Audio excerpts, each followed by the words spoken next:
लगभग 2500 साल पहले प्राचीन यूनान में एक बालक पैदा हुआ, प्लेटो। वह एक संपन्न और प्रभावशाली परिवार से थे। उनके पिता एरिस्टॉन और माता परीक्षण राजनीति और समाज से जुड़े थे। प्लेटो का जीवन बचपन से ही आरामदायक हो सकता था, लेकिन किस्मत ने उन्हें एक अलग राह पर चलाया। युवावस्था में प्लेटो को कविता और कला का बहुत शौक था।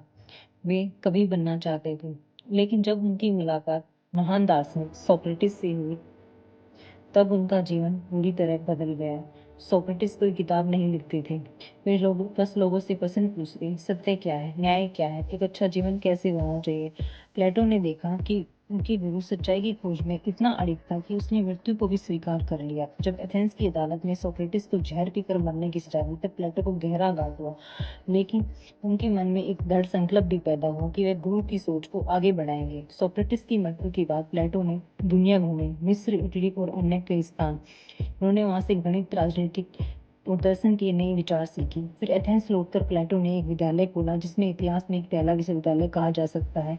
यहाँ छात्र जीवन, नैतिकता, राजनीति और ब्रह्मांड से जुड़े गहरे सवालों पर चर्चा करते थे। प्लेटो मानते थे कि मनुष्य केवल दिखने वाली चीजों में नहीं, बल्कि आदर्श, सत्य और आदर्श रूपों में विश्वास करे।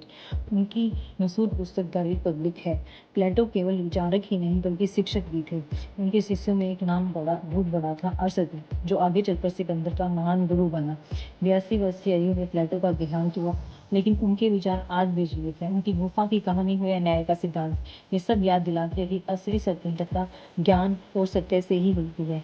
प्लेटो की असली कहानी हमें सिखाती है कि एक इंसान की सोच पूरी दुनिया की दिशा बदल सकती है। इसलिए अगर आप भी सवाल पूछने का साहस रखते हैं, तो शायद आप भी किसी दिन अपने जीवन की गुफा से बाहर निकलकर रोशनी देख पाएंगे।